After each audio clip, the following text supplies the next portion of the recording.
এরে আল্লাহর বান্দারা, একটা ভালো মা ঘরে আনিও।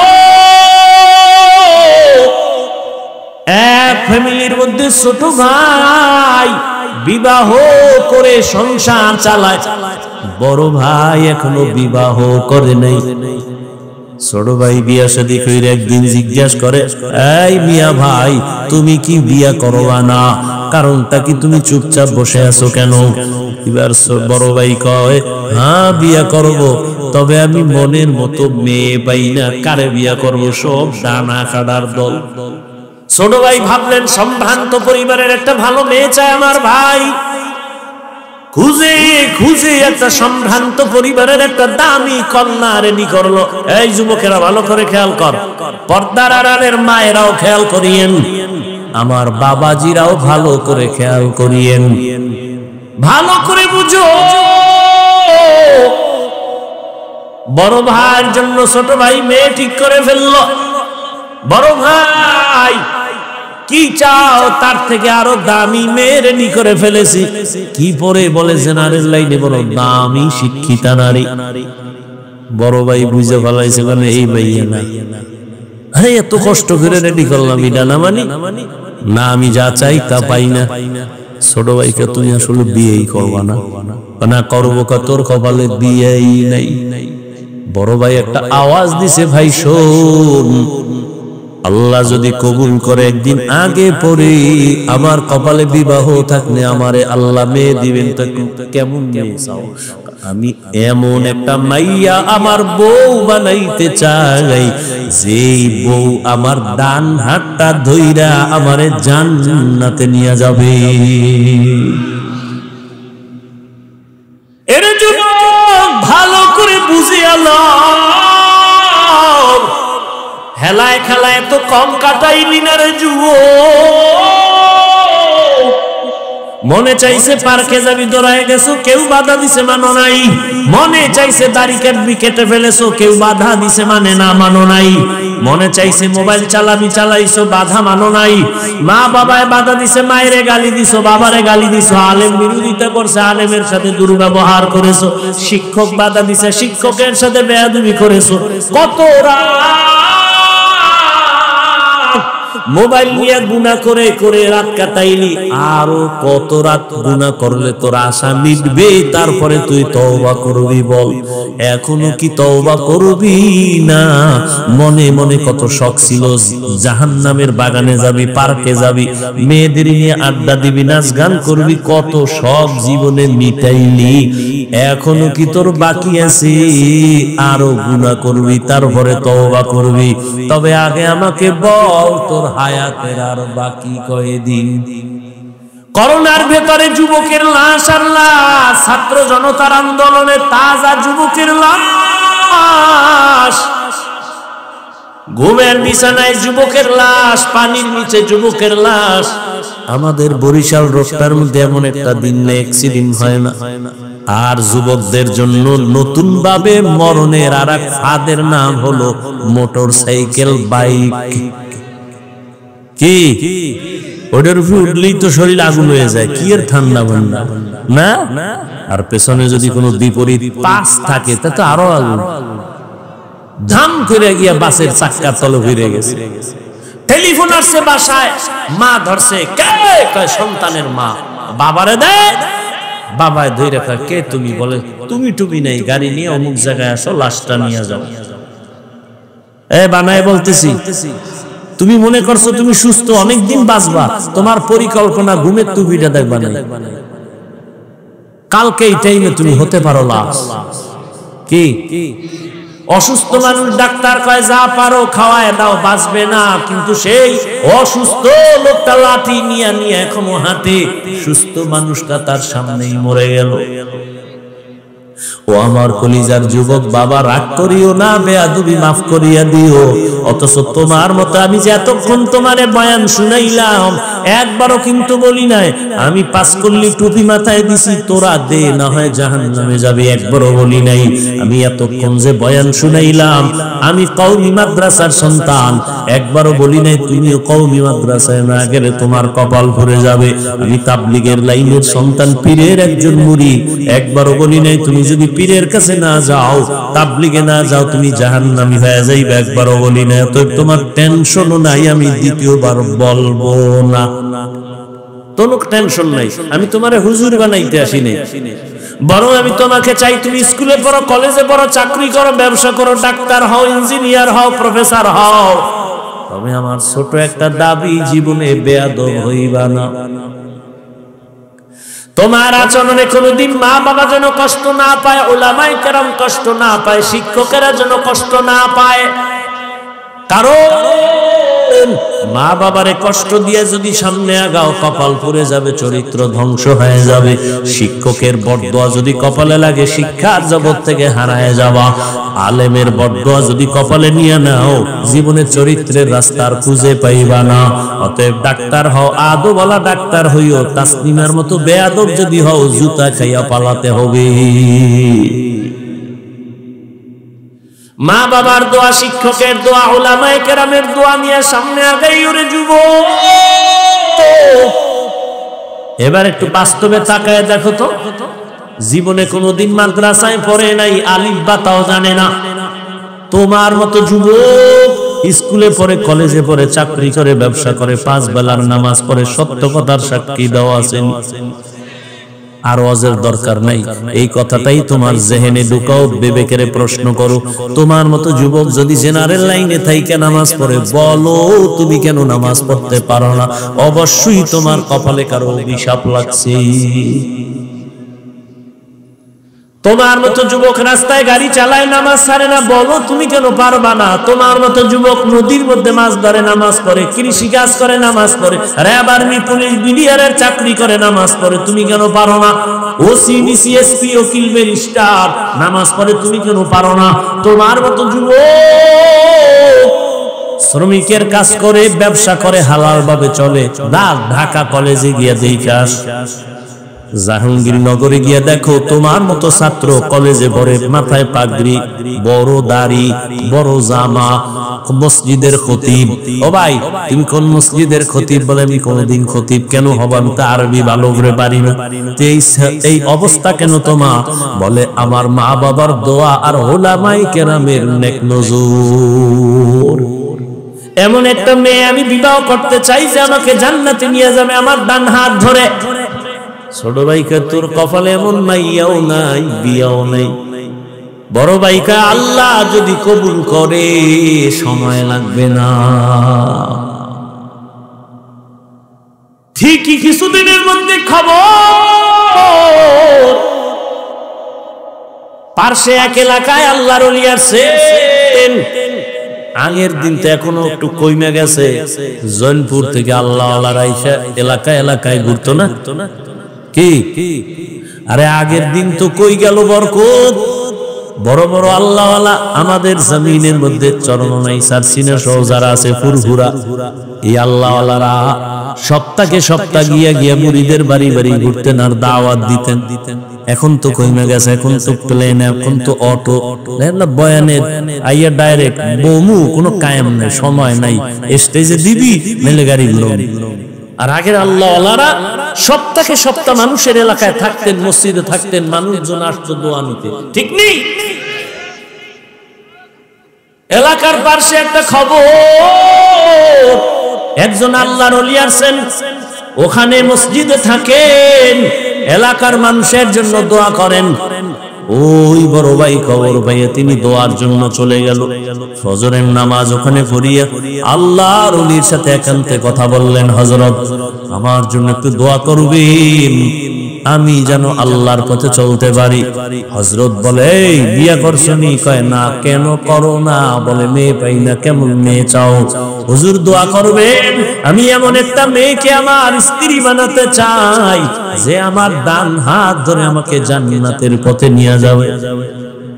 কথা কইতেছে কইতেছে হঠাৎ কইরা জানালার বাহির থেকে একটা সালাম আসছে, একটা মেয়ে কচি কণ্ঠে সালাম আসছে, সালাম হুজুর, আমি এলাকার একটা গরিবের সন্তান, আমি একটা কন্যা সন্তান, দোয়ার জন্য আসছি।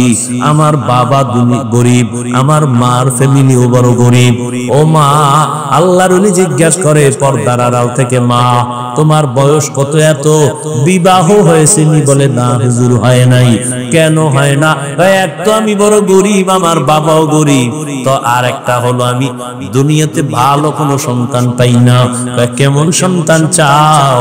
মেয়েটা ডাক দিয়ে কয়, হুজুর এমন একটা ছেলে আমার স্বামী বানাতে চায়, যেই ছেলে তার স্বামী হইয়া আমার হাত ধরে আমাকে জান্নাতের পথে নিয়ে যাবে। মিলছে নি? হ্যাঁ, মিলে গেছে। হুজুর তো ভিজা ফেলাইছে, দুই সাইড থেকে মিলে গেছে। এই তুই কারে খুঁজে পেয়ে গেছিস? যুবক আল্লাহর শুকর আদায় করলেন, হুজুর আপনি যদি আমার বিবাহের বন্ধনকে সুন্দর করে দিয়ে দেন, আমি আল্লাহর শুকর আদায় করব। সংক্ষেপে বলে ফেললাম, বিবাহ হয়ে গেল। এবার স্বামী আর স্ত্রী দুইজন জীবন চালায়, ফুলের বাগানে চলতেছে। নামাজ আজান হয়ে গেছে, স্ত্রীর আগে স্বামী কয় নামাজে রেডি হও। আবার সুযোগ পেলে স্ত্রী বলে, স্বামী কথা বন্ধ, নামাজের জন্য রেডি হও। রাতের বেলা ঘুমানোর সময় ওযু করে করে ঘুমায়। ফজরের সময় স্ত্রী আগে সজাগ হলে স্বামীরে ডাক দেয়, উঠো। আবার স্বামী যদি সজাগ হয়, স্ত্রীকে ডাক দেয়, তাড়াতাড়ি উঠো, নামাজ আদায় করো। আর তাহাজ্জুদে কান্না করে, হে মালিক, জীবনের আশা সবই পূরণ করছো, এখন আমার জীবনের আর একটা আশা আছে, আমার আর স্বামীর স্ত্রীর নেককার সন্তান দেও, একটা তোমার খাস বান্দা তুমি আমাদের দান করো। দুইজনে যখন দোয়া শুরু করেছি, গভীর রাতে আল্লাহর আদালতে দোয়া কবুল হয়ে গেল। ভালো একটা নেককার সন্তান তাদের গর্ভে চলে আসলো। যুবকেরা খেয়াল করিও, ভালো একটা সন্তান তাদের গর্ভে চলে আসলো। এবারে ইবাদত চলতেছে, কান্না চলতেছে, দোয়া চলতেছে। সন্তান যখন দুনিয়াতে আসে, দুনিয়াতে আসার পর এবার প্রথম কাজ হলো ডান কানে আজান দিবে, বাম কানে ইকামতের আওয়াজ দিবে। এবার আওয়াজ দেওয়াই হয়ে গেল সুন্নত অনুযায়ী। এবার দ্বিতীয় হক, 7 দিন যখন হবে চুল ফালাবে, একটা সুন্দর নাম রাখবে। চুল ফালাইয়া নবীর তরিকে একটা সুন্দর নাম রাখছে, শেষে নামটা বলবো, বাসায় গিয়া নামটা কইবা, ইতিহাস খুঁজে খুঁজে বের করবি। নাম রাখছে সুন্দর। এরপরে মা বাবার হক হলো সন্তানের আদব শিক্ষা দাও। আলা রাসূলুল্লাহ সাল্লাল্লাহু আলাইহি ওয়া আলিহি ওয়াসাল্লাম, মান বুলিদা লাহু ওয়ালাদুন ফালইহসিন ইসমাহু ওয়া আদাবা, ফাইদা বালাগা ফালিউযাওবিজহু, ফাইন বালাগা ওয়া লাম ইউযাওবিজহু ফাআসাবা ইসমান ফাইন্নামা ইসমুহু আলা আবি। মা বাবার প্রথম সন্তানের আদব শিক্ষা দাও। দুনিয়াতে সবথেকে আদব শিক্ষা দিছে রহমতের নবীর আদর্শ। সন্তানটারে এবার আদব শিখাইয়া অল্প বয়সে যুবক বড় দামি হয়ে গেল, সুনাম অর্জিত হয়ে গেল। এই যুবকের এত পাওয়ার, মা বাবার দোয়া লাইগে গেছে কপালে। এই যুবক এখন যেখানে যায় সেখানে শুধু ইসলামের আওয়াজ, সুন্দর আওয়াজ, কালেমার পতাকার আওয়াজ। মিশরে গিয়া হাত দিছে, জালেম ধ্বংস হয়ে গেছে। বাইতুল মুকাদ্দাস আমাদের প্রথম কিবলা ইহুদি বেঈমানেরা দখল করেছে।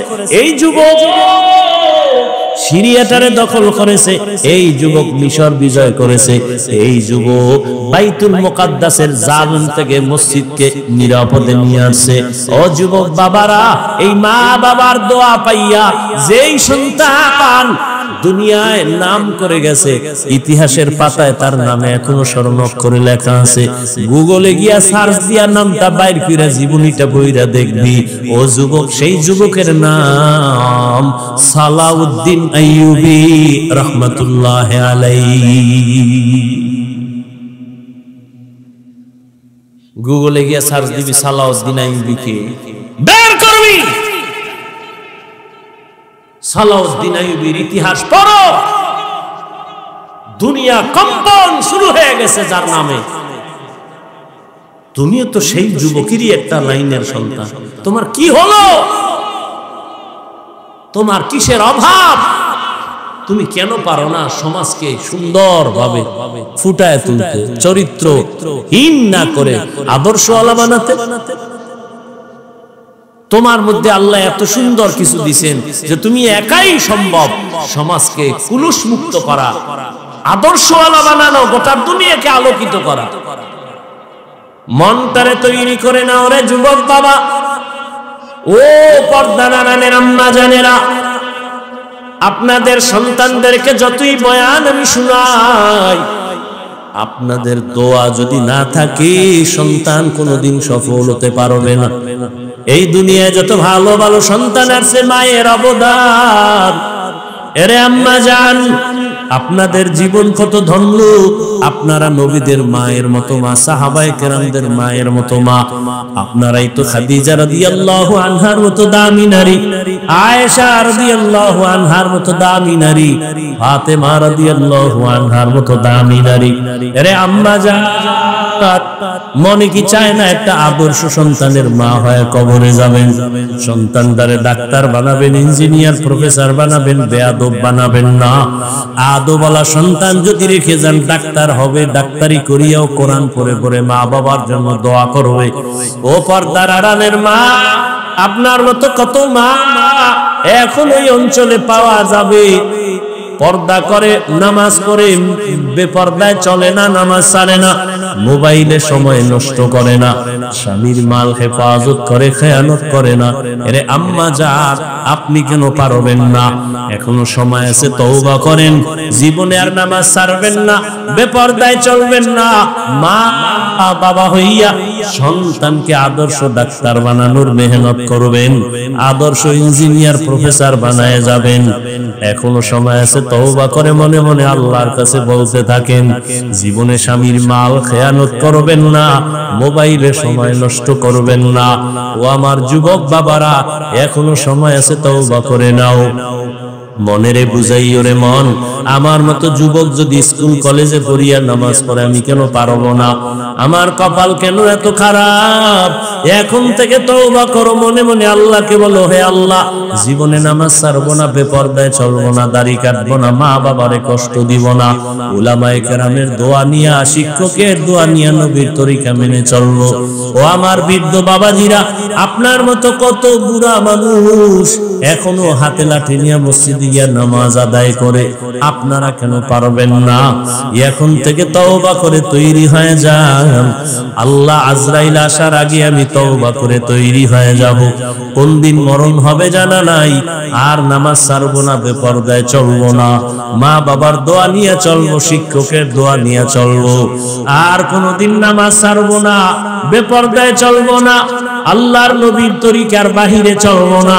তওবা করার মতো যদি অন্তর তৈরি হয়, অন্তরে যদি কোনো মুনাফিকি না থাকে, যাদের অন্তরে তওবার খাঁটি নিয়ত আছে, খাঁটি তওবার নিয়তে দুটো হাত আল্লাহকে দেখাইয়া দাও। আয় আল্লাহ, হাতগুলো কবুল করে নেন, তওবা কবুল করে নেন। আয় আল্লাহ, তওবার উপরে মজবুত হইয়া আমাদেরকে চলার মতো তৌফিক দান করে দাও, আমিন। كما فضلنا مكانا على مكان وإنسانا على إنسان ونشهد أن لا إله إلا الله وحده لا شريك له لا ضد له ولا ند له ولا مثل له ونشهد أن سيدنا وسندنا وحبيبنا وحبيب ربنا وطبيبنا وطبيب قلوبنا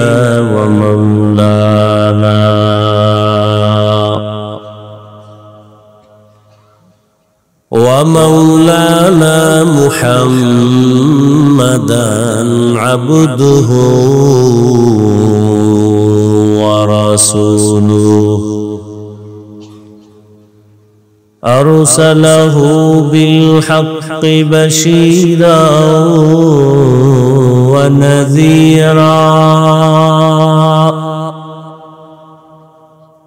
وداعيا إلى الله بإذنه وسراجا منيرا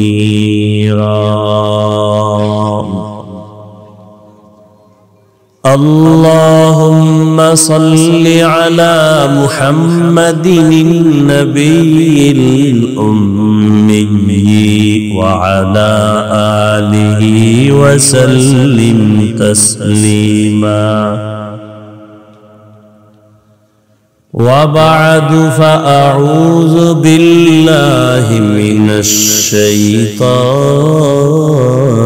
الرجيم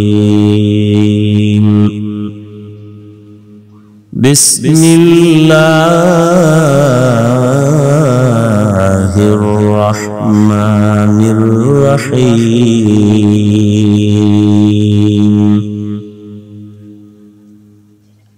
والعصر إن الإنسان لفي خسر إلا الذين آمنوا وعملوا الصالحات وتواصوا بالحق وتواصوا بالصبر. قال رسول الله صلى الله عليه وآله وسلم كل أمتي يدخلون الجنة إلا من أبى. قيل من أبى؟ قال من أطاعني دخل الجنة ومن عصاني فقد أبى. أو كما قال النبي عليه الصلاة والسلام.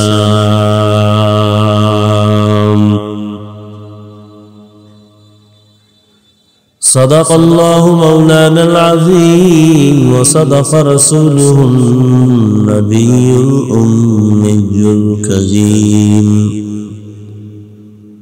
ونحن على ذلك من الشاهدين والشاكرين والذاكرين والحمد لله رب العالمين.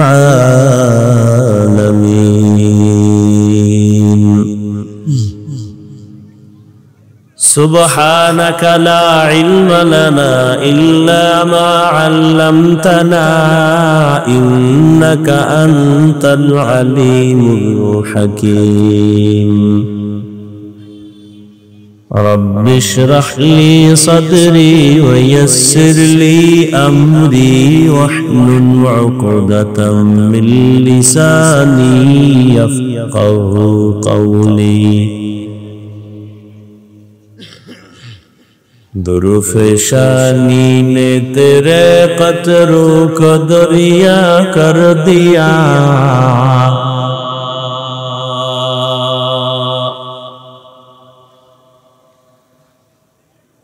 दुरुफ़शानी ने तेरे क़त्रों को दरिया कर दिया। दिल को रोशन कर दिया, आँखों को बीना कर दिया। दिल को रोशन कर दिया, आँखों को बीना कर दिया। हकीकत खुल जाएगी बवक़्त इम्तिहान तेरे, हकीकत खुल जाएगी बवक़्त इम्तिहान तेरे, कि सुस्ती में या मेहनत में गुजारी जिंदगी तूने, कि सुस्ती में या मेहनत में गुजारी जिंदगी तूने। मुहम्मद ने आकर कुफर को मिटा,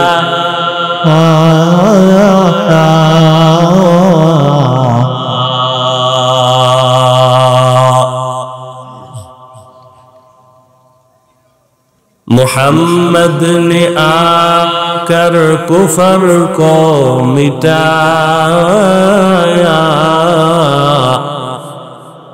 कुफर को मिटा कर सदाक़त बताया, कुफर को मिटा कर सदाक़त बताया। ला इलाहा इल्लल्लाह, ला इलाहा इल्लल्लाह, ला इलाहा इल्लल्लाह, ला इलाहा इल्लल्लाह, ला इलाहा इल्लल्लाह, ला इलाहा इल्लल्लाह, ला इलाहा इल्लल्लाह, ला इलाहा इल्लल्लाह, লা ইলাহা ইল্লাল্লাহ। নরার কান্দি সমাজ কল্যাণ যুব সংগঠনের উদ্যোগে আয়োজিত 2 দিন ব্যাপী বার্ষিক ওয়াজ মাহফিল প্রথম দিন 6 জানুয়ারি 2025। উপস্থিত মোহতারাম সম্মানিত সভাপতি, প্রধান অতিথি, বিশেষ অতিথি বৃন্দ, হযরত উলামায়ে কেরাম, আল্লাহ পাকের দরবারে শুকর যে আল্লাহ আমাদেরকে সুস্থ রেখেছেন এবং এই বরকতি মজলিসে আসা বসার তৌফিক দান করেছেন। নিয়ামতের শুকর আদায়ার্থে ঈমানের আওয়াজকে উঁচু করে এক আওয়াজে উচ্চ কণ্ঠে সকলেই কালিমাতুশ শুকর উচ্চারণ করি আলহামদুলিল্লাহ। দরুদ ও সালাম সৈয়দুল মুরসালিন রাহমাতুল লিল আলামিন শফিউল মুজনিবিন খাতামুন নবিয়্যিন সৈয়দুস সাখলাইন ইমামুল মুরসালিন হযরত মুহাম্মদুর রাসূলুল্লাহ, সবাই পড়েন সাল্লাল্লাহু আলাইহি, আবার পড়েন। নবীজির নামে দরুদ পড়লে গুনাহ হবে না সওয়াব? বেশি বেশি দরুদের আমল করেন। দরুদ পড়লে দুনিয়ায়ও লাভ, আখিরাতেও লাভ। এটা পড়তে কি কষ্ট আছে? নাই। কমপক্ষে প্রতিদিন 300 বার দরুদ শরীফের আমল করবেন। কতবার? বেশি পড়লে গুনাহ হবে। আল্লাহর কাছে যেন এই দরুদের আমল পেশ করা যায়, বেশি বেশি দরুদের আমল। আপনার দুনিয়াতে যত মুসিবত হোক না কেন, সবকিছুর ঔষধ দরুদের মধ্যে। আপনার বিশ্বাসের পার্সেন্ট যত, ফলাফল কি তত। দুনিয়ার পেছনে দৌড়ান, অস্ত্র তো আল্লাহ আপনার হাতে দিয়েছেন। দরুদের অস্ত্র ব্যবহার করেন, দোকানের ব্যবসা, ঋণ, মুসিবত সব কমপ্লিট হয়ে যাবে, কেটে যাবে। দরুদের এত বরকত, আখিরাতের বরকত তো আছেই। এমনকি যদি লাগাতারে দরুদের আমল চালু রাখতে পারেন তো ইনশাআল্লাহ ঘুমের ঘরে রাসূলের সাথে মোলাকাত হয়ে যাবে। আল্লাহ আমাদের বেশি বেশি দরুদের আমল করার তৌফিক দান করেন। উলামায়ে হযরত আলোচনা রেখেছেন ইনশাআল্লাহ আগামীকালকেও রাখবেন, আপনারাও আসবেন। উলামায়ে কেরামের কথাগুলো সহি তরিকায় শ্রদ্ধার সাথে আমল করার তৌফিক দান করেন। উলামায়ে কেরামের ইজ্জতকে আল্লাহ বেশি বেশি বাড়ায় দেন। যারা উলামায়ে কেরামদের বিরুদ্ধাচরণ করে বিভিন্ন প্রক্রিয়ায়, লেখার মাধ্যমে, বলার মাধ্যমে, আল্লাহ তাদের হেদায়াত দান করেন। আমি আপনাদের দোয়া নেওয়ার আশায় হাজির হয়েছি এবং সংক্ষিপ্ত কিছু কথা বলার নিয়তে কোরআনে হাকিমের শেষের দিকে একটি আপনাদের পরিচিত সূরা ওয়াল আসরে সূরা তিলাওয়াত করেছি। নবীজির হাদিস থেকে এক টুকরো হাদিস পড়েছি। আয়াত ও হাদিসের আলোকে ইখলাস ও রুহানিয়াতের সামান্য কিছু কথা বলার মতো, আপনাদেরকে শুনবার মতো সহি তরিকায় সহি নিয়তে আল্লাহ আমাকে আপনাদের সকলকেই কবুল করেন। ওয়াল আসর, আসরের শপথ। ইন্নাল ইনসানা লাফি খুসর, নিশ্চিত পৃথিবীর সমস্ত মানুষগুলো জাহান্নামে। ইল্লা, কিন্তু, আমানু, আল্লাযীনা আমানু ওয়া আমিলুস সালিহাত, যারা ঈমান আনবে এবং আমলে সালেহ করবে।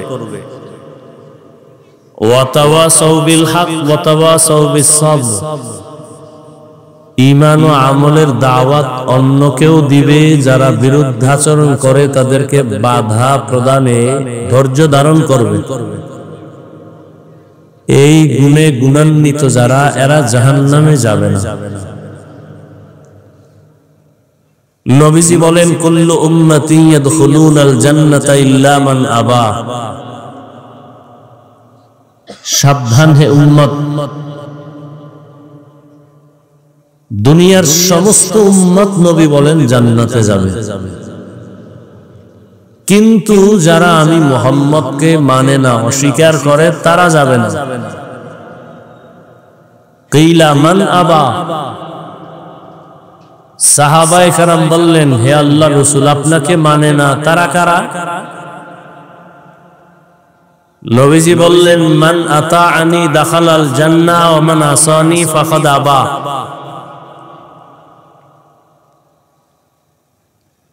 যে আমার আনুগত্য করে, অনুসরণ করে, সে জান্নাতে যাবে, যে অনুসরণ বিরোধিতা করে সে জাহান্নামে যাবে।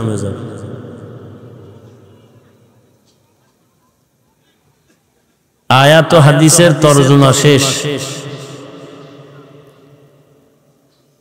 হাদিসের উপরে 2-3 মিনিট একটু ব্যাখ্যা করি সামান্য। এদিকে মাইক নাই, এদিকে কোনার থেকে আওয়াজ আসে কেন?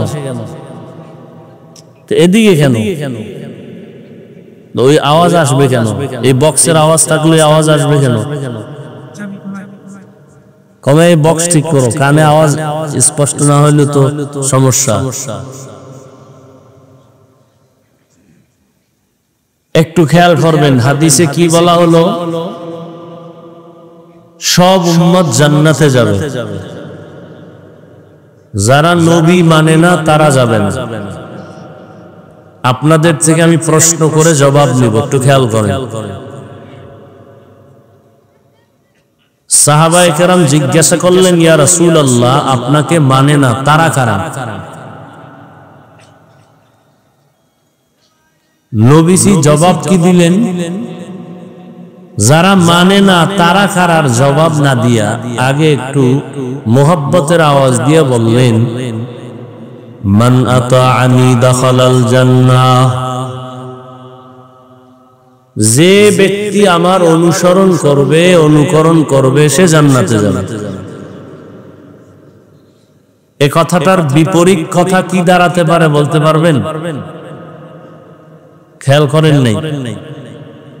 সাহাবায়ে কেরামের প্রশ্ন, নবী আপনাকে মানে না, তারা কারা?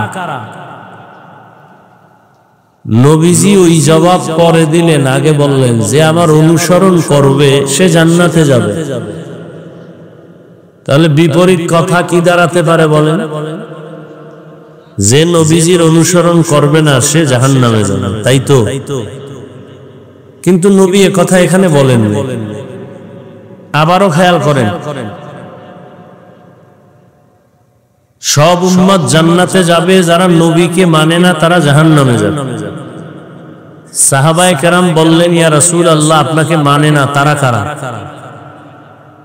নবীজি ডাইরেক্ট তাদের কথা না বলে বললেন, যারা আমার অনুসরণ করবে তারা জান্নাতে যাবে। বিপরীত কথা দাঁড়ায়, যারা নবীর অনুসরণ করবে না তারা কই যাবে? নবী এ কথা বলেন। তাহলে নবী কি বলছেন? এবার শেষে নবী বলেন, মান আসানি ফাকাদ আবা, যে আমার বিরোধিতা করবে সে জাহান্নামে যাবে। যে বিরোধিতা করবে সে কোথায় যাবে? জাহান্নামে যাবে। এখান থেকে একটা পয়েন্ট আপনাদের মনে রাখবেন, ওয়াজ মাহফিল আসলে কিছু নেওয়ার জন্যই তো, কিছু মেসেজ নিতে হবে। কত চিল্লায় ফাল্লায়া শরীর গরম বানায়া এরপরে দৌড়ায় গেলাম, ফজর পড়লাম না, এই ওয়াজ দিয়ে কি হবে? এই ওয়াজ দিয়া চলতেছে, ওয়াজ চলতেছে, ফলাফল জিরো। না হয় এত মুসলমান এই দেশে, এত আলেম, এত পীর, এত মাদ্রাসা, এত মসজিদ, এরপরও আমরা দুর্বল, আমরা পরাজিত। কি আপনারা বলেন দেশ স্বাধীন হয়েছে, দেশ স্বাধীন করে আপনারা নাক টেনে ঘুমাইতেছেন, আর ওদিকে মহিলারা সাংবাদিক সম্মেলন করতেছে, আমাদের দেহ ব্যবসার অধিকার ফেরত চাই। আর আপনারা এখানে স্বাধীন স্বাধীন কইয়া নাকে তেল লাগায় ঘুমাইতেছেন। এই স্বাধীনের অর্থ কি? স্বাধীন স্বাধীন বলতেছেন, আবার আইনজীবীর গলায় ছুরি চালাচ্ছে। কত মানুষ অসহায় অবস্থায়।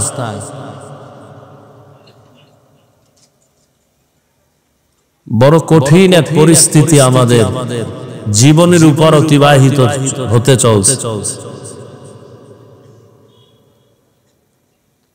আর প্রত্যেকের হাতে তো জাহান্নামের ফ্যাক্টরি, মেডিসিন। কি সবার বাচ্চাও এই নিয়ে ব্যস্ত, বাবাও ব্যস্ত, মাও ব্যস্ত, সন্তানেরাও ব্যস্ত, হুজুরও ব্যস্ত, ইমাম সাহেবও ব্যস্ত, মুক্তাদিরাও ব্যস্ত।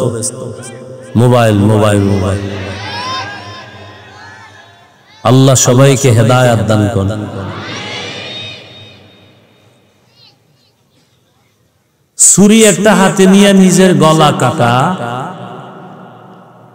এটা ডাইরেক্ট দেখতে খুব খারাপ। আমাদের এই সমস্ত অঞ্চলে তো দোতলা ঘর হয়, কাঠের, হয় না? তো আমাদের গ্রাম এলাকায় বলে কাঠ একটা পোকায় খায়, হ্যাঁ না? কি কয়? গনে খায় না? উপর দিয়া কমপ্লিট সুন্দর, ভেতর দিয়া ফুলটাই নষ্ট। এই মোবাইল ওয়ালাদের উপর দিয়া যাও কিছু আছে, ভিতর কিচ্ছু নেই, চরিত্র নাই, লেখাপড়া নাই, চেহারা নাই।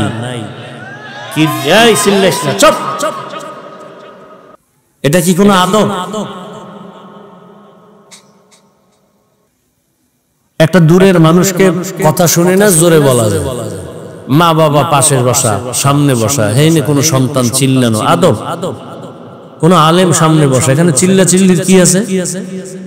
আমি কথাগুলো বুঝাইতেছি, বুঝার কথা, এখানে তো চিৎকারের কিছু নেই। এটা তো আদব না মজলিসের।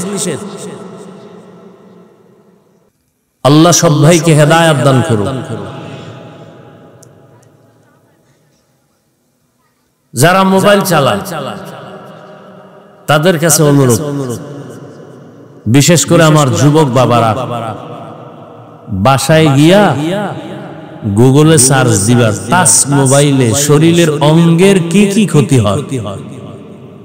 চিকিৎসা বিজ্ঞানীরা বিস্তারিত ওখানে সব লিখে দিয়েছে। মুরব্বীরা আপনারা না দেখলেও কথাগুলো শুনে যান। আমরা এত পাগল হই না যে আবল তাবল কিছু বলে গেলাম, একটু শুনেন ভালো করে। বাবা তো হইছেন। আলোচনাটাও শুরু করছি সূরা আসর দিয়া। মা বাবার জন্য খুব সতর্কবাণী আয়াতের মধ্যে আছে। কিয়ামতের দিন প্রত্যেক সন্তান পিতামাতার বিরুদ্ধে আল্লাহর আদালতে মামলা দিবে। কোরআন শরীফের আয়াত। বহু মা বাবা বড় বড় নেক আমল করিয়াও শুধু সন্তানের অপরাধের কারণে জাহান্নামে যেতে হয়, শুধু সন্তানের অপরাধের কারণে। এই মোবাইলের কারণে কিডনি ড্যামেজ হয়ে যাইতেছে, ব্রেন নষ্ট, হার্ট দুর্বল, লেখাপড়া নাই, চরিত্র নাই, চোখের পাওয়ার নাই, কানের পাওয়ার নাই। এই মোবাইলের কারণে কত সন্তানের সাথে মা বাবার দূরত্ব, স্ত্রী স্বামীর মাঝে দূরত্ব। এই মোবাইলকে কেন্দ্র করে কত সন্তান মায়ের সাথে বেয়াদবি, বাবার সাথে বেয়াদবি, ছাত্র হলে শিক্ষকের সাথে বেয়াদবি, উম্মত হলে আলেমের সাথে বেয়াদবি। এই একটা মোবাইলকে কেন্দ্র করে কত সন্তান মায়ের টাকা চুরি করে, বাবার টাকা চুরি করে, না দিলে বন্ধুর পকেট কাটে, না দিলে দোকানে চুরি করার সম্মিলিত চক্রান্ত করে। এক কথায় এই মোবাইলের কারণে আপনার মধ্যে, যুবকের মধ্যে কিছুই নাই, আছে একটা রূহ। আজরাইল যদি রূহটা নিয়ে যায় তো তুমিও নেই। তাহলে মোবাইল কি পরিমাণ ক্ষতি করছে, যা ভাষা নাই বলা। কিন্তু বাবাও বাধা দেয় না, মাও বাধা দেয় না। বলার দায়িত্ব আমার, বলে গেলাম, মানবেন কিনা সে দায়িত্ব আপনার। আল্লাহ একটা বেহেশতের বাগানে নিয়ে আসছেন, এটা বড় দয়া। কিন্তু কপাল পুরাটা ভালো করতে পারলেন না। বেহেশতের বাগানে বৈশাও মোবাইল নিয়ে ছবি তুলতেছেন, যেটা সম্পূর্ণ গুনাহের কাজ। দুনিয়ার কোন মুফতি সাহেবের বাবারও ক্ষমতা নাই এটাকে উল্টায় বলবে। সরকারের বিশেষ কোন প্রয়োজনে অথবা মদিনার অর্ডারে ছবি তোলা জায়েজ, সওয়াব না, জায়েজ। জায়েজ মানে সওয়াব না। ঠেকায় পড়ছেন, এখন কি করবেন? কহে এটা করা জায়েজ। আর একটা হলো জায়েজ না করা ভালো। যেমন আপনার মইরা যাবেন অবস্থায় এখন আপনার মরা গরু ওখানে আছে, তো মরাটা তো খাওয়া হারাম। জান বাঁচানোর জন্য যদি আপনি মনে করেন তাহলে এটা জায়েজ, আপনার জন্য এটা আবশ্যকীয় না, জায়েজ। চাইলে আপনি এটা গ্রহণ করতে পারেন। কিন্তু বেহেশতের বাগানে যে এমনি এমনি ছবি তুলেন, এটা হারাম, হারাম, হারাম, কবিরা গুনাহ, কোনো সন্দেহ নেই। করতেছেন, আমরা আপনাদের সাথে ঝগড়া করি না। যাও বলি, খুব নরম হইয়া বলতেছি, যাতে আপনার অন্তরে গিয়া ধাক্কা না লাগে, বাড়ি না লাগে, কষ্ট না পান। এরপরও কষ্ট পেয়েই যান। এরপর আবার ফাঁকে ফাঁকে তুই আল্লাহর রাস্তায় মাফ করে দিয়েন, বেয়াদবি নিয়েন না। আর কিভাবে বুঝাবো বলেন তো? এখানে আমার ব্যক্তিগত কি স্বার্থ? কোনো স্বার্থ নাই। স্বামী আর স্ত্রীর মাঝে আজকে দেওয়াল হয়ে গেছে, দেয়াল, পর্দা, এই মোবাইল। মা বাবা সন্তানের মাঝখানে আজকে দেয়াল হয়েছে ঝগড়ার, এই মোবাইল। তাজা তাজা প্রাণ কেড়ে নিয়েছে এই মোবাইল। বেহেশতের বাগানে বসছেন, করতেছেন মোবাইল হাতে নিয়ে কবিরা গুনাহ। আপনার কত ভাব তা তো বলাই যায় না, কি ভাবে আপনি আছেন। খুব পাওয়ার নিয়ে বসছেন। আপনি বলবেন পাশের এক বন্ধুরে, এত হুজুর ওয়াজ করে, কেউর লাগে না, ওনার এত লাগে কেন? এই ওনারে বাদ দাও। আমগো আকাম বাদ দেওয়া যাবে না, হুজুর বাদ দাও। আমগো আকাম চলুন। ওয়াজ উপলক্ষে মার্কেট, দোকানপাট, বেলুনের দোকান, খেলনার দোকান, সেখানে আবার আলাদা আরেক জগৎ। এটা বেহেশতের জগৎ, এটা জাহান্নামের জগৎ। ওখানে মেয়েরাও ঘুরে, যুবকেরাও ঘুরে, যুবতীরাও ঘুরে, নারী পুরুষ ঘুরতেছে। তাহলে 2 দিন ব্যাপী বেহেশতের বাজার, ঠিক ঠিক পাশে আছে জাহান্নামের বাজার। কি ওখানের এই কবিরা গুনার দায়ভার কারণে, হ্যাঁ, এক জায়গায় গিয়া দেখি বয়ান কততম, 22তম তাকে বার্ষিক মাহফিল। কমিটির লোকেরা ডাকলাম। কারা কমিটির? সভাপতি, সেক্রেটারি, 5টা 6টা ইলো। নামাজও পড়ে না, দাড়িও রাখে না। তুমি 22 বছর ওয়াজ করাও, তোমার হেদায়েত হয় না কেন? কিসের ওয়াজ করাও? মানুষকে দেখাও বাপ, মাস্তানি, বাহাদুরি। যে আমরা 3 দিন ওয়াজ করি, আর এক দল চেয়েছে কঠিন ভাবে আমরা 4 দিন করাব। ওরা কোন বক্তা আছে? এই লেভেল। আমরা হাই লেভেলের বক্তা নিয়ে দেখায় দিতেছি। দেখায় দাও অন্য বয়ান চলে, হেদায়েতের বয়ান চলে। গাছ ভালো হলে ফল ভালো হবে।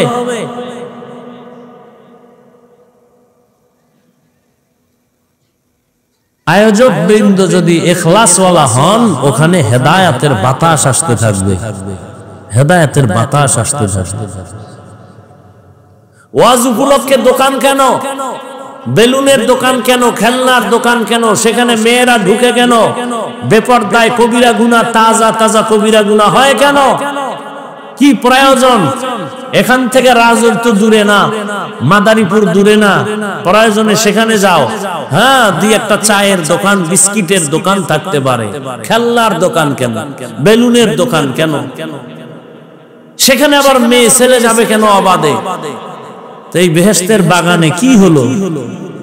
শুধু এখানে কি, সব জায়গা, সারা দেশের এই হাল। শুধু বাংলাদেশে যুবকেরা লেখা রাখিস, একটা জায়গা আমার দৃষ্টিতে পাইছি, বাংলাদেশ লক্ষ লক্ষ মানুষ সেখানে থাকে, 1 দিন 2 দিন 3 দিন 4 দিন, শত শত দোকান, একটা খেলনার দোকান নাই। লক্ষ লক্ষ মানুষ সেখানে থাকে, বয়ান শুনে। কেন একটা বাচ্চা মেয়েকেও 3-4 দিন ওই পুরো অঞ্চলে খুঁজে পাওয়া যাবে না। একটা জায়গা আছে বাংলাদেশে যেটার নাম শুনলে তোর ঘুম হারাম হয়ে যায়, কলিজা জ্বলে। আব্রসি না? কোথায়? দুনিয়ার সব জায়গায় ঘুরলি, ওখানে যাইতে ভালো লাগে না? না, কত ডাকাত, কত সন্ত্রাসী তসবিহ হাতে নিয়ে, পাগড়ি নিয়ে জিকিরের লাইনে দৌড়াচ্ছে। আর তুমি এখানে ফেসবুকে বিরোধিতা করো না? মহলায় তোমার কপালটা আলাদা বানাইছে, যে কারণে রসুলের বয়ানেও কালেমা পড়ে না। কেমন কফা! যেই রসুলের চেহারা মোবারক দেখলেই মোহাব্বত লাগায় জাহান্নাম হারাম, সেই রসুলকে 1 দিন 2 দিন না 13 বছর পর্যন্ত দেখলো, বয়ান শুনলো, কালেমা কপালে আসলো না। এর নাম কফাল। এই নিকৃষ্ট বেঈমানকে জানেন? যে রসুলকে 13 বছর দেখলো, যে নবীকে দেখলে পেটের ক্ষুধা থাকে না, এত বরকতি নবী আমার, সেই রসুলকে 13 বছর দেখাও কালেমা পড়ে না। নিকৃষ্ট এই বেঈমান কে? আর অন্যদিকে 27 বছরের একটা যুবক তরবারি নিয়ে দৌড়ায়, নবীকে জবাই করে ফেলবে। কয় বছরে? নবীরে দেখেই তরবারি ফালায়, কয় নবী মাফ করে দেন, কালেমা পড়ে। এর নাম কফা। তো নবী বললেন সব উম্মত জান্নাতে যাবে, যারা আমাকে মানে না তারা যাবে না। সাহাবায়ে কেরাম বললেন ইয়া রাসূলুল্লাহ, আপনাকে কারা মানে না, অস্বীকার করে, তারা কারা? রহমতের নবী বললেন আমার অনুসরণ যিনি করবে তারা জান্নাতে যাবে, যারা বিরোধিতা করবে তারা জান্নাত পাবে না, জাহান্নামে যাবে। এখান থেকে আমরা কি শিক্ষা পেলাম? এইটা বুঝাইতে গিয়ে দূর আসলাম যে অশুনা না, কিছু নিতে হবে। গুনাহ নিয়ে ঢুকছি, গুনাহ মুক্ত হয়ে বের হবে, এই নিয়ত নিয়া কয়দিন আর বাহাদুরি করবেন? যারা দুনিয়া দুনিয়া দুনিয়া দুনিয়া জিকির করে, যারা দুনিয়া চায় এরা দুই চায়, দুই দুনিয়ার পিছনে যারা আখেরাত বাদ দিয়া দৌড়ায় কয় জিনিস চায়? একটা চায় সম্মান, আর একটা চায় শান্তির জীবন। কিন্তু দেখেন তো প্রত্যেকটা দুনিয়াদারের সম্মানও নাই, শান্তির জীবনও। মাইয়ার জ্বালা, বোলার জ্বালা, বউয়ের জ্বালা, বাইরের জ্বালা, ভেতরের জ্বালা, মামলার উপর ঝামেলা, হামলা, এই ঝামেলা। এরপরে বিল্ডিং উঠাইছে, লাফটি ঘুমাইতে পারে না, এখন বিল্ডিং থুয়ে জঙ্গলে ঘুমা। একবার ফুলের মালা, ফাইনালে জুতার মালা। এই সম্মান দিয়ে কি লাভ হবে? আমি কি বানায় বলতেছি? এর চেয়ে তো খেরের ঘর ভালো। হ্যাঁ, মনে রাখবেন, শিক্ষা নেন। টাকা দিয়ে সম্মান কিনলে প্রথমে ফুলের মালা, ফাইনালে কি? যারা দুনিয়া দুনিয়া করো, কত উপরে উঠছো বলো তো? আর আমরা যারা আখেরাত আখেরাত করি, আমরা কত নিচে নামছি বলো তো? আল্লাহ হেদায়েত দান করুন। মান কানা ইউরিদুল আজিলাতা আজ্জালনা লাহু ফিহা মা নাশাউ লিমান নুরিদ সুম্মা জাআলনা লাহু জাহান্নাম ইয়াসলাহা মাযমুমান মাদহুরা। যে দুনিয়া চায় আল্লাহ তাকে দ্রুত দুনিয়া দিয়া দেয়, কিন্তু পরিণাম ফলে তার জন্য জাহান্নাম। আল্লাহর নবী বলেন, যারা আমার বিরোধিতা করবে তারা জাহান্নামে যাবে।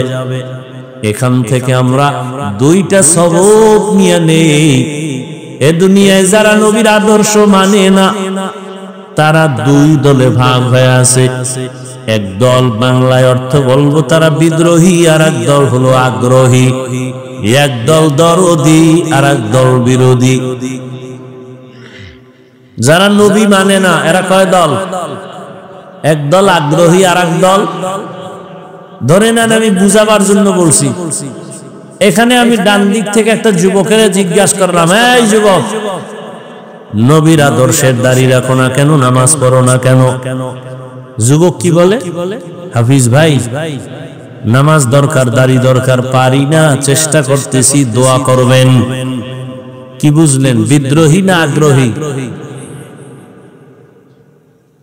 অন্যদিকে আমি যদি বাম দিকের এক যুবকের জিজ্ঞাসা করি, বাবা নামাজ পড়ো না কেন, দাড়ি রাখো না কেন? আমার কথা শেষ না হতেই জবাব দেয়, না রাখলে অসুবিধা কি? এরকম বেয়াদব নাই? একে আগ্রহী না বিদ্রোহী? রহমতের নবীর আদর্শ মানার ক্ষেত্রে বিদ্রোহীরা এক নাম হলো বেঈমান। খুব বুঝেন, কিন্তু আরো বুঝেন। একটা ছেলে দাড়ি রাখে না, তাকে গালি দেওয়া যাবে না। আগে বুঝতে হবে ওই যুবকটা কি আগ্রহী না বিদ্রোহী। একজনে নামাজ আদায় করে না, তাকে গালি দেয়া যাবে না। আগে বুঝতে হবে লোকটা কি আগ্রহী না বিদ্রোহী। আগ্রহী বান্দা মুমিন, বিদ্রোহী বান্দা বেঈমান। আরো স্পষ্ট করে বললাম, যারা নবীর আদর্শে দাড়ি রাখে না তাকে গালি দেওয়া যাবে না। আর একজনে দাড়ি পছন্দ করে না, তাকে ছাড় দেওয়া যাবে না। ব্যবধান আছে না? একজনে নামাজ পড়ে না, তাকে গালি দেয়া যাবে না। আর একজনে নামাজকে পছন্দ করে না, তাকে ছাড় দেয়া যাবে না। সুযোগ পেলেই জুতার বাড়ি দিতে হবে। ব্যবধানটা বুঝছেন নি? তাহলে একজনে নামাজ পড়ে না, তারে গালি দেওয়া যাবে? আগে বুঝতে হবে সে আগ্রহী না বিদ্রোহী। আগ্রহীর নাম মুমিন, বিদ্রোহীর নাম বেঈমান। কত বড় আল্লাহর দুশমন যে নামাজ তো পড়েই না, দোয়া চাইবে, ভাই দোয়া কইরেন, চেষ্টা করব, উল্টা ধাক্কা দেয়, না পড়লে অসুবিধা কি? কত বড় নিকৃষ্ট বেয়াদব চিন্তা করতে পারেন? আল্লাহ হেদায়েত দান করুন।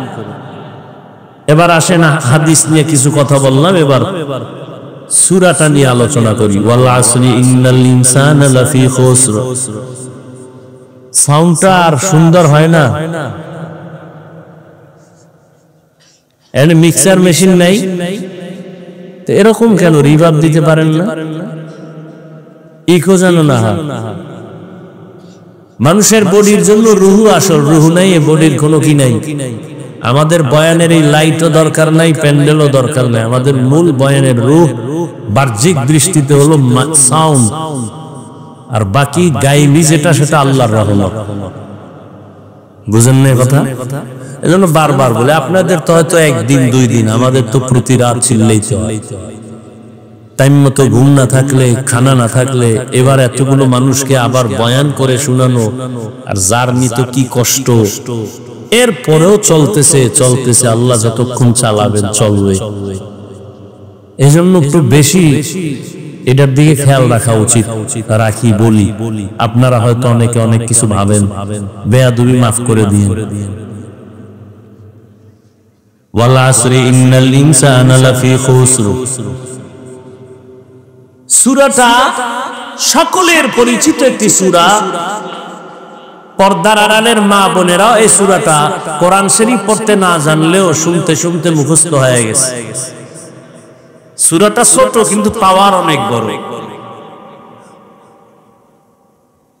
চার মাযহাবের চার ইমামের এক ইমাম হলেন ইমাম শাফিঈ রাহমাতুল্লাহ আলাইহি। তিনি বলেন, আমার আল্লাহ কোরআনে হাকিমের মধ্যে অনেকগুলো আয়াত নাযিল করেছেন। আম্মা জান আয়েশা রাদিয়াল্লাহু আনহার প্রসিদ্ধ বর্ণনা মতে কোরআনের আয়াত সংখ্যা হলো 6666। ইমাম শাফিঈ রাহমাতুল্লাহ আলাইহি বলেন, আল্লাহ পাক শুধুমাত্র ওয়াল আসরি সূরাটাই যদি দিতে, আর অন্য কোন আয়াত যদি আল্লাহ অবতীর্ণ নাও করতেন, আর দুনিয়ার সব মানুষ যদি ওয়াল আসরি সূরাটার উপরে জীবন চালাইতো, বিনা হিসাবে জান্নাত পেয়ে যাইত। এবার বুঝেন সূরাটার পাওয়ার কত। সূরাটার শুরুতে রব্বে কারীম কসম করেছেন ওয়াল আসর, আসরের শাফাত। ইন্নাল ইনসানা লাফি খুসর। আল্লাহ তাআলা সূরাটার শুরুতে আসরের শাফাত করলেন। এই রকম এখানে না, অনেক জায়গায় আমার আল্লাহ শপথ করে করে সূরা নাযিল করেছেন। ওয়াস সামাঈ যাতিল বুরুজ ওয়াল ইয়াউমিল মাউউদ ওয়া শাহিদিন ওয়া মাশহুদ ওয়াশ শামসি ওয়া দুহাহা ওয়াল কমারি ইযা তালাহা ওয়ান নাহারি ইযা জাল্লাহা ওয়াল লাইলি ইযা ইয়াগশাহা والتين والزيتون وطور سينين وهذا البلد الأمين। বারবার আল্লাহ শপথ করেছেন। আমরাও একে অন্যের সাথে কথায় এক সময় এক পর্যায়ে মাঝে মাঝে কসম করি না।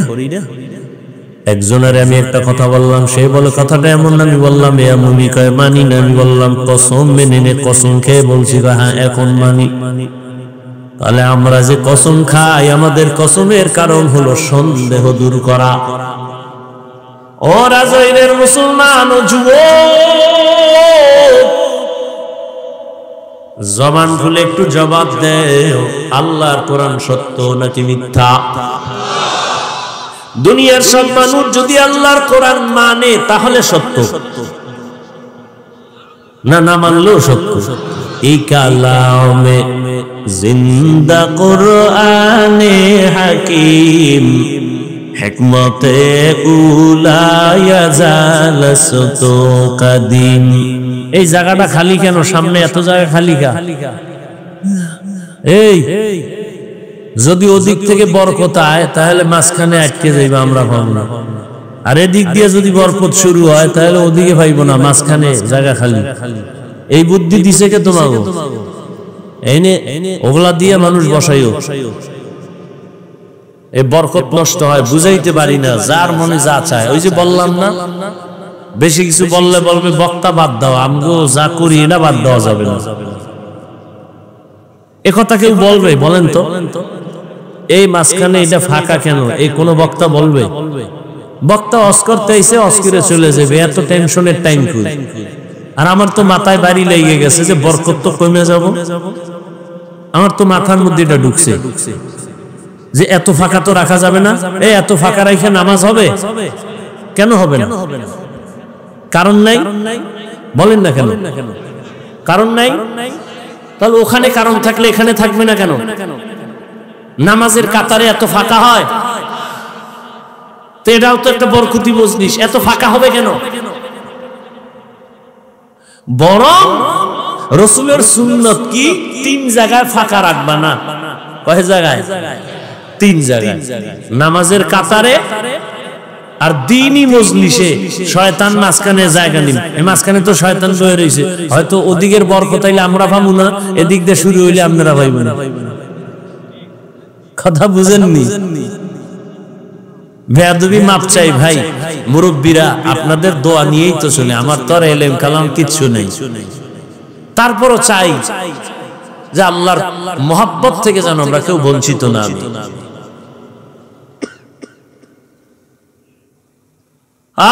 আল্লাহ সবাইকে সহি বুঝ দান করে।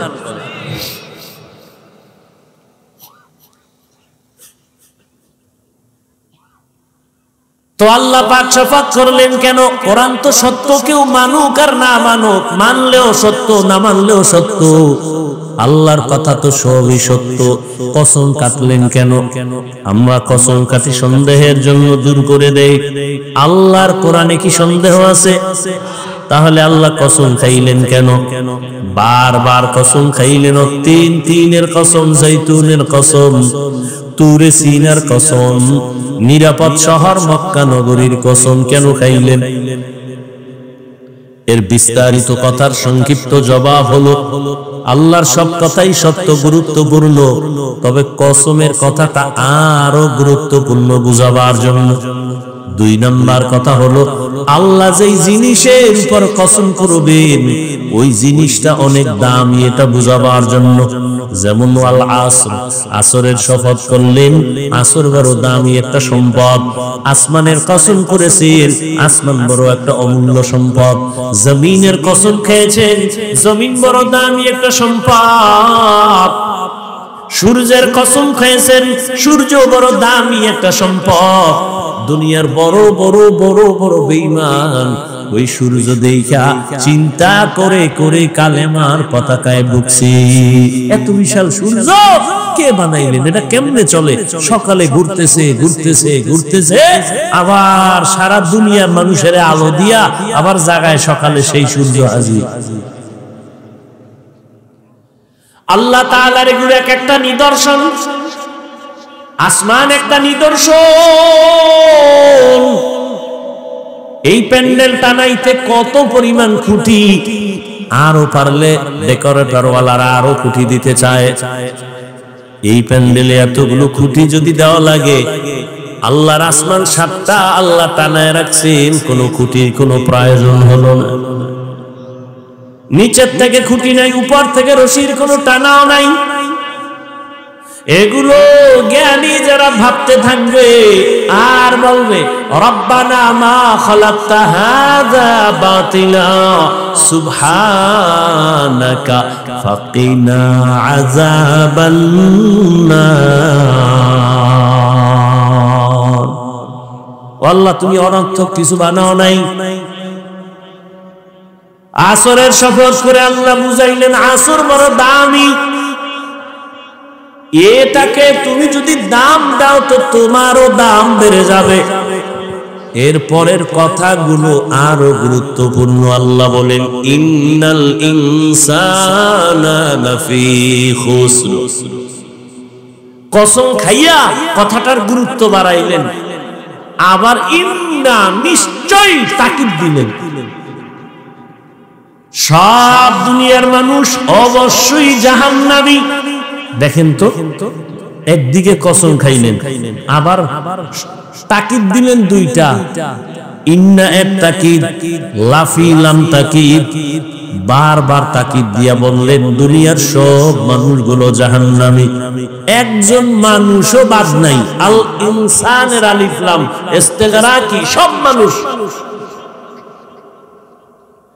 বাংলাদেশের প্রতিটি মানুষ জাহান্নামী, আমেরিকার মানুষ জাহান্নামী, লন্ডন লেবাননের মানুষ জাহান্নামী। এক কথায় জমিনের একটা মানুষও জাহান্নামী না বলার কোনো উপায় নাই। এই আয়াত তার দলিল, সব মানুষ জাহান্নামী। তুমি এটারে হালকা মনে করবা, শপথের সিল লাগাই দিছে, ওয়াল আস, শপথ, কোনো সন্দেহ করা যাবে না। এরপরে আবার ইন্না, নিশ্চয়ই, আরো মজবুত, লাফি খুস, অবশ্যই জাহান্নাম। এতগুলো কথা এত তাকিদ দিয়া শোনার পরে কি মনে হয় আল্লাহর কথা মিথ্যা? সব মানুষ জাহান্নামী কসম খেয়ে কইছেন, তাকিদ দিয়ে কইছেন, সন্দেহ করা যাবে? তাহলে এবার আর নামাজ রোজা করে লাভ কি? আল্লাহ শপথ করেই যদি বলে সব মানুষ জাহান্নামী, তাহলে আর ইবাদত করে লাভ কি? কথা কি শেষ? আল্লাহ কয় যতই তাকিদ দিছি, কিন্তু নামের ব্রেক লাগায় দিছি, ইল্লা কিন্তু। সব মানুষগুলো জাহান্নামে যাবে, কিন্তু 4 গুণওয়ালারা জাহান্নামে যাবে না। কয় গুণ? ইল্লাল্লাযীনা আমানু ওয়া আমিলুস সালিহাত ওয়া তাওয়াসাউ বিল হাক্কি ওয়া তাওয়াসাউ বিস সবর। 1 নাম্বার গুণের নাম ঈমান, দ্বিতীয় গুণের নাম নেক আমল। প্রথম গুণের নাম কি? দ্বিতীয় গুণের নাম কি? ভালো করে খেয়াল করেন। আল আসরের সূরাটা সবার প্রিয় একটা মুখস্থ সূরা। ছোট্ট সূরার মধ্যে পুরা জিন্দেগি ঢুকানো। টের পাইবেন কে জান্নাতের পথে আছেন, কে জাহান্নামের পথে আছেন। এই সূরা আপনাকে বলে দিবে।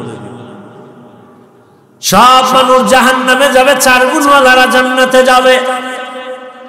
4 গুণের মধ্যে প্রথম 2টা গুণ ঈমান আর নেক আমল, এটা আল্লাহর হক। কার হক? আল্লাহর হক।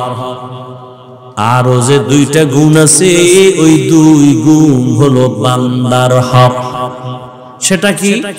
ঈমান ও আমলের দাওয়াত অন্যকে দাও, আর যারা ঈমান আমলের বিরোধিতা করে তাদের বাধা দেও, ধৈর্য ধারণ করো। এখান থেকে কি বুঝলাম? ঈমান আর আমল আল্লাহর হক। অন্যরে দাওয়াত দেওয়া, বাংলায় বলে সৎ কাজের আদেশ দাও, অসৎ কাজে বাধা দাও। এই 2টা গুণ হলো বান্দার হক। আপনারা শুনছেন আগেও, আল্লাহর হক যদি বান্দা ত্রুটি করো, আদায় করতে আল্লাহ ক্ষমা করে দিবেন, কিন্তু বান্দার হক বান্দা যদি ক্ষমা না দেয়, আল্লাহ ক্ষমা দিবেন না। তাহলে যারা আমরা ঈমানওয়ালা, আমলওয়ালা, আমাদের মাত্র আল্লাহর হক আদায়ের পথে আমরা আছি, ঈমান আছে, আমল আছে, মাত্র আল্লাহর হক আদায়ের পথে আছি। কিন্তু জান্নাত পাওয়ার জন্য 4 গুণ লাগবে, আরো 2টা গুণ হলো বান্দার হক। ঈমান আমল আমি একা আনলে হবে না, অন্যরে দাওয়াত দেওয়া লাগবে, ঈমান আমলের দাওয়াত। যারা বিরোধিতা করবে, বাধা দেওয়া লাগবে। অতএব যারা শুধু ঈমান আনছি, নেক আমল করি, জিকির করি, তাহাজ্জুদ পড়ি, পীরের কাছে যাই, তাবলীগে যাই, এখনো কিন্তু জান্নাত রেডি না। বান্দার হক আরো 2টা গুণ আছে, আদায় করছেন কিনা হিসাব মিলান। আল্লাহর হক আদায় যদি ত্রুটি থাকে, আল্লাহ ক্ষমা দিবেন। বান্দার হক যদি ত্রুটি থাকে, বান্দা ক্ষমা না দিলে আল্লাহ দিবেন না।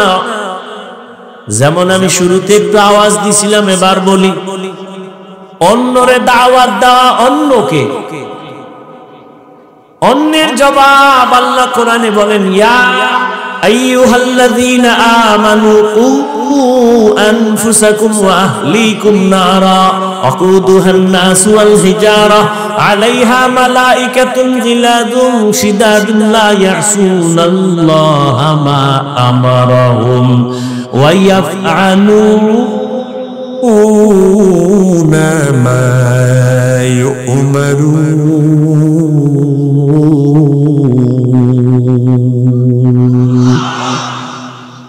আল্লাহ বলেন, ও মুমিন, জাহান্নাম থেকে নিজেকে বাঁচাও, তোমার হালকে বাঁচাও।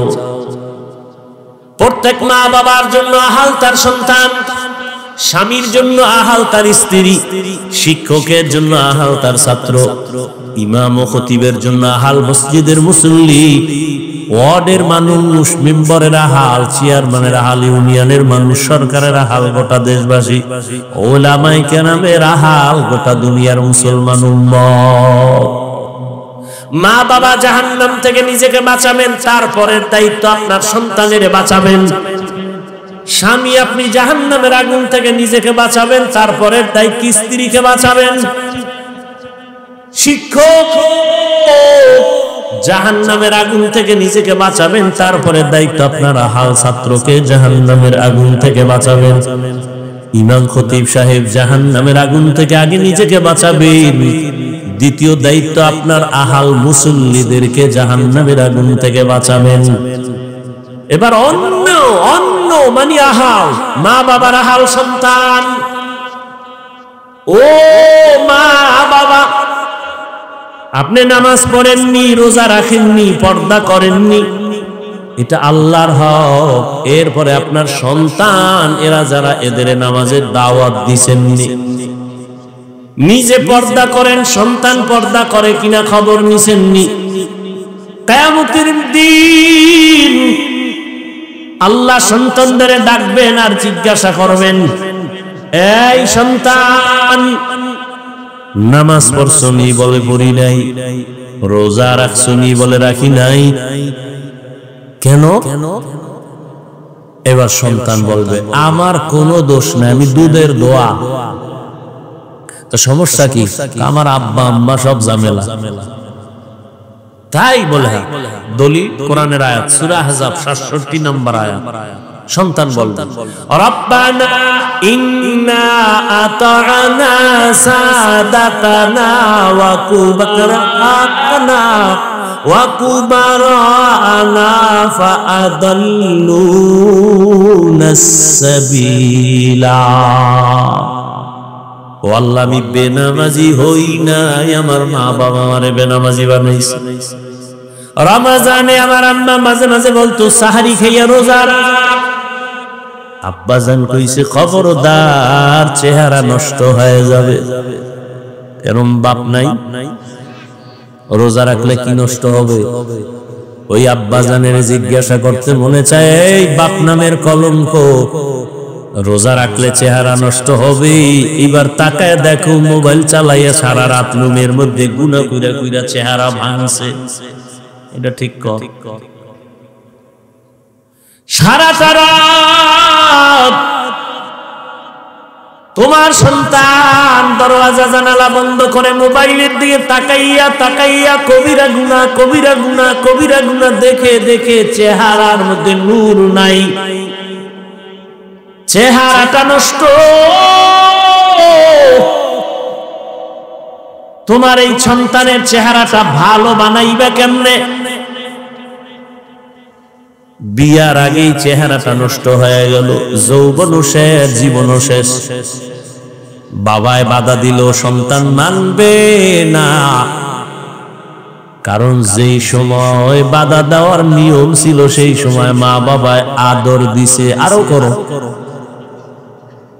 সময় মতো বাধা দেয়। দুনিয়াটা উল্টে গেছে কেমনে জানেন? প্রত্যেক সন্তান মা বাবারে ভয় করবে, আর এখন উল্টা মা বাবা সন্তানের ভয় করে, কখন পিডায়।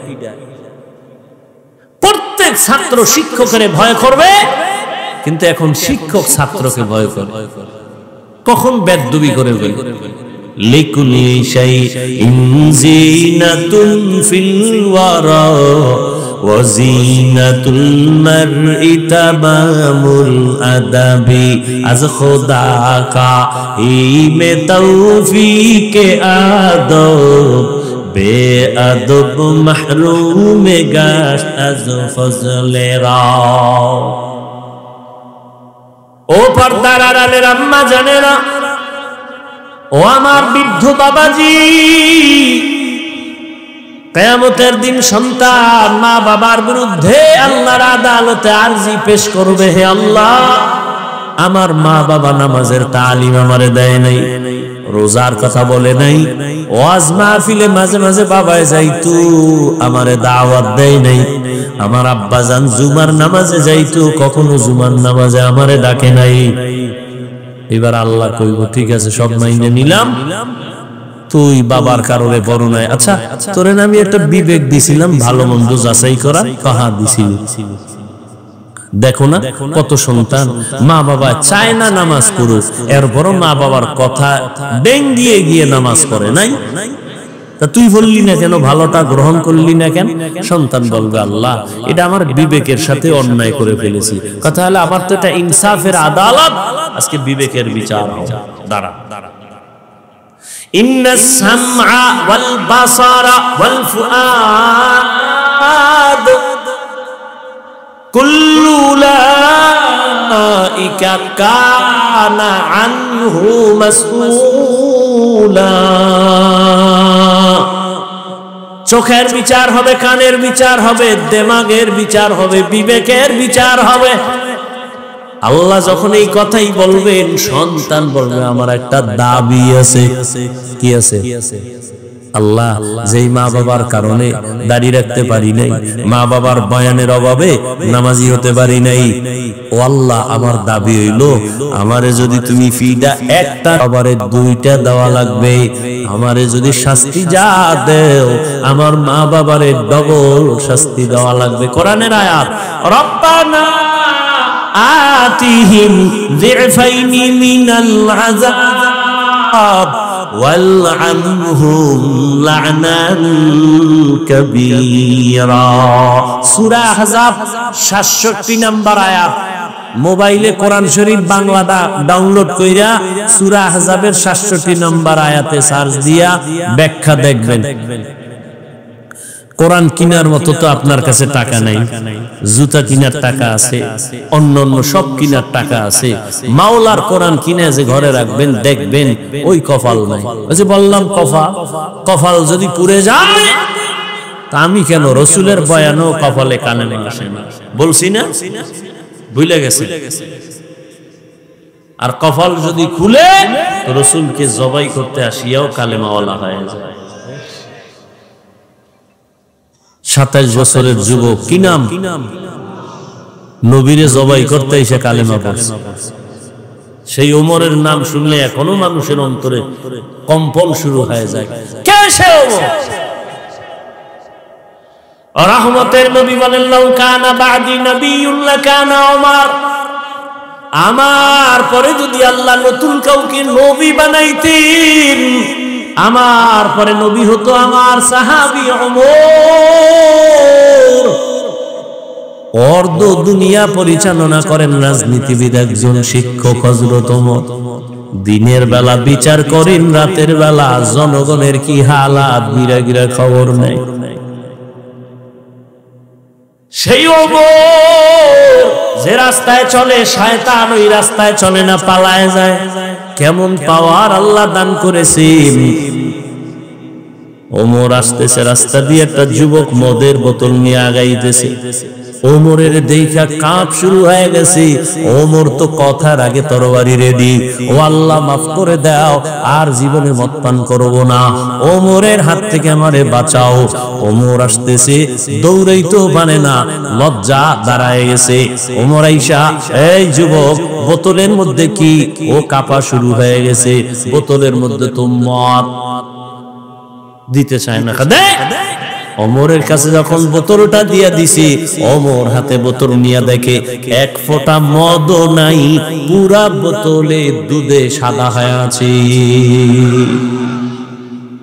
হরকে দারাত খৌফে হক দরদি মদহম জান্নাতুল মাওয়া দেহদ উরা মাকাম। ঈমান আমলের দাওয়াত অন্যকে দাও, নিজে ঈমান আনো, নিজে আমল করো, তারপরে অন্যকে দাও। মা বাবার প্রথম দায়িত্ব নিজে নেক আমল করবেন, এরপরে সন্তানদেরকে আমলওয়ালা বানাবেন। এক বাবাই গিয়া, ওমরের আদালত তো আগুন আগুন, বাবাই গিয়া বিচার দিছে আমার ছেলে হক আদায় করে না। ওমর কয় আপনার কথায় বিচার হবে না, বাদী পাইছি, বিবাদী কই? ছেলেরে হাজির করা হলো। ছেলের কাই কার আদালত টের পাইছো নি? কয় পাইছি খলিফাতুল মুসলিমিন। তুই বাবার হক আদায় করো না কেন? কয় খলিফাতুল মুসলিমিন কথা ঠিক, আমার একটু কথা বলার সুযোগ আছে? আছে। কি? আমার বাবার পক্ষ থেকে কি আমার উপরে কোনো হক নাই? ওমর বলে আছে তো। জানতে পারি? হ্যাঁ জানতে পারো। কি হক খলিফাতুল মুসলিমিন? এক নাম্বার হক হলো তোমার বাবা একটা ভালো মা ঘরে আনবে, এটা এক নাম্বার কাম। ভালো ফল খেতে চাইলে ভালো গাছ লাগাও, ভালো সন্তান যদি পেতে চাও ভালো মা ঘরে নাও। ভালো মা কই পাইবা? রমনা পার্কে যায় দেখো দানা কাটা ভরি ঘরে নিয়ে আসো। দানা কাটা ভরি মানে কি? ও ঘরে আসলেই দানা কাটবে, মায়ের দানা কাটবে, বাবার দানা কাটবে, শেষে স্বামীর দাও কাটবে। দানা কাটা ভরির কামি হলো দানা কেটে দাও।